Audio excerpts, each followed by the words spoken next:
You join us today for a very special lock presentation of Desert Island Discs.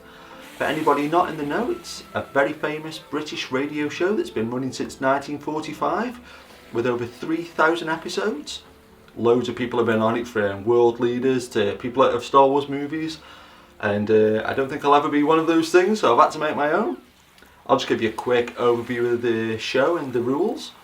The general premise of the show is that you're going to be stuck on a desert island for the rest of your life, but for some weird reason you get to take 8 pieces of music, a book, and you get given a copy of the Bible or another religious book or a philosophical book, and you also get given the complete works of Shakespeare. He had a good way with words, didn't he?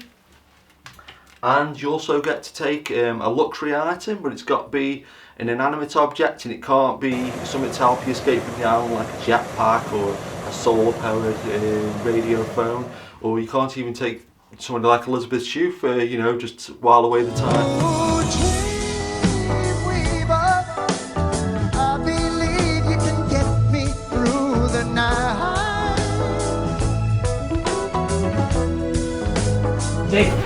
Oh, yeah, sorry, but anyway, here are my 8 songs that I picked in my record and my book, and let's go straight into it.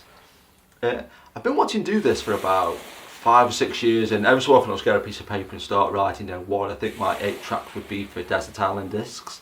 But this has always been in there since day one. It was the very first song I ever wrote down on any list.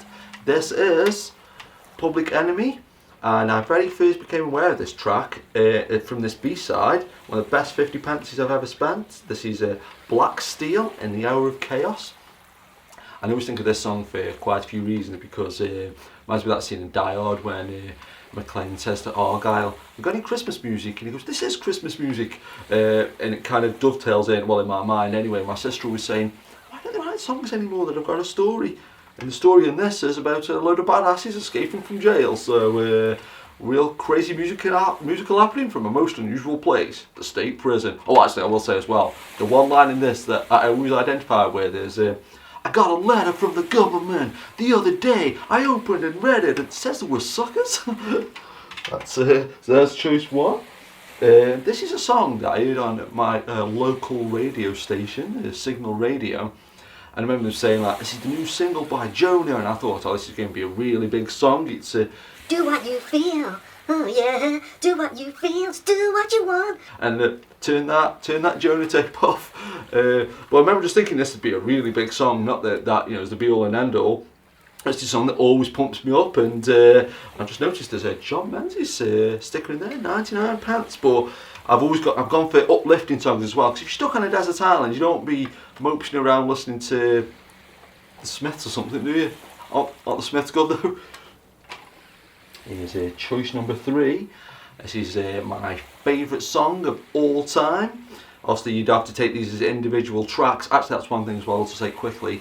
Just to make it a little bit easier, and so I'd have something to show on camera, all my choices are songs that I own, so I'm not going to be all fancy and pick songs off Vivo and all that kind of stuff. So this is The Rocky Story, and the song I would pick off this is Robert Tepes, No Easy Way Out. He was always my choice for be the 10,000th lead singer in Van Halen. Heard that song a million times, and this is one of my classic stories. But I remember when I had Rocky 4 on VHS, and anybody I lent the video to, but like, why is it when the song parts come on, like the montages, which is 75% of Rocky 4, all the songs go quiet? To be like, because I keep playing them over and over again. But yeah, No Easy Way Out. That's the song you'd want to wake up to around Desert Island and do whatever you're training and that. This is a song as well that really gave me motivation on the desert island. Like say, here's another one of my classic stories. Is remember listening to this song on a listening point in HMV. Remember all the listening points. I remember just like putting the song on, and it was the Godzilla soundtrack. It was Puff Daddy and Jimmy Page and Tom Morello and a 65-piece orchestra. Come With Me, and it's like uses the main riff from Kashmir. I think it was one of the first songs recorded over ISDN. So that's always a good motivational track, and it's funny on the radio edit, but Godzilla's roar over the roof parts. And it's also a song about nothing. What choice was that? That was choice 4. This is choice 5. And I wanted to try and pick a lot of different genres as well, because I didn't want to just have loads of heavy metal songs or loads of dance songs and things like that. So I've gone for one of the few British indie bands I actually like. This is Pulp, Misshapes, and this is a really great song. And one of the great things about physical formats as well, in the actual inlay, it's got like a little pattern there for making a jacket with. That's kind of cool. And one I always think as well, because you know I like American things. I'm pretty sure it was Bon Jovi once was reviewing this song once in Smash Hits or something, and he was like laughing at one of the lyrics because it goes, "Raised on a diet of broken biscuits," and you're like, broken biscuits? What the hell's that? Oh, all right, we got it. Okay, well I told you. And things in the UK are not that different from the US. Yeah. Biscuit Monster. Well, you know. Sorry, what? Biscuit Monster? Who Biscuit Monster? What are you talking about? You are Biscuit Monster. But yeah, Pulp, one of the best British bands of all time, and Jarvis Cocker and me, you know, see us in the same room, do you? What? That was choice 5. Why do I always have trouble with numbers? Choice 5. And again, it's sort of getting a bit classier as the list goes on.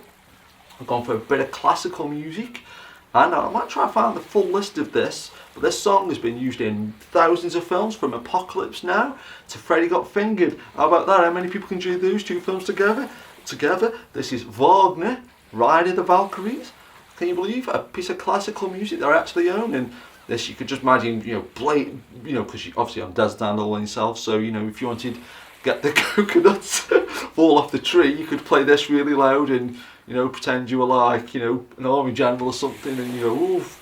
And I could try decide as well, or try and remember all the films that I've heard this on, and I'd have to write the list on the sand or something, and when it gets washed away I'd have to do it every day. But there's choice 6, and it wouldn't be a lock video, or it wouldn't be a Desert Island Desert Island disc. Actually, I wonder, the 3,000 episodes of Desert Island discs, I don't know why it's funny. I wonder if anybody's come up with a suggestion by this guy. It's Jeff Love and his orchestra.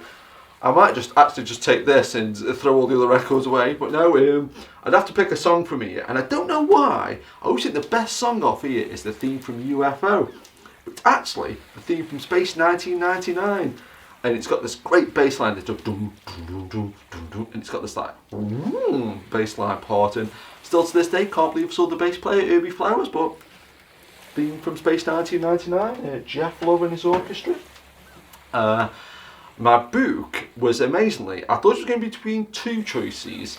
It turned out between 3. It would have been between John Steinbeck's Of Mice and Men, The Stephen King Companion, edited by George Beam, or what I've gone for is the Richard Pryor autobiography, Pryor Convictions and Other Life Stories.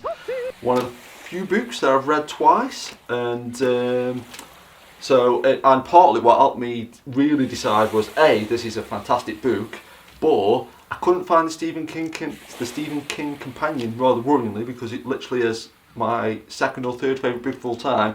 I couldn't find Of Mice and Men, which is also another book that I've read twice, but this book is scintillatingly good. I remember I was working in a charity shop once, by force, and I remember seeing a Richard Pryor DVD, and there was a free sample chapter of this book, and so I kind of hid myself away somewhere, so I didn't want to do any work, you know. Why would you? And I remember just being like page turning this chapter, and this is just a great book, and so it's an awesome book. Oh, my luxury item, of course. What was I thinking? I knew there was something. Kind of, there's a couple of choices again for this that I was kind of toying between. Acoustic bass would be a good one, because then I'd actually be good at playing the bass guitar.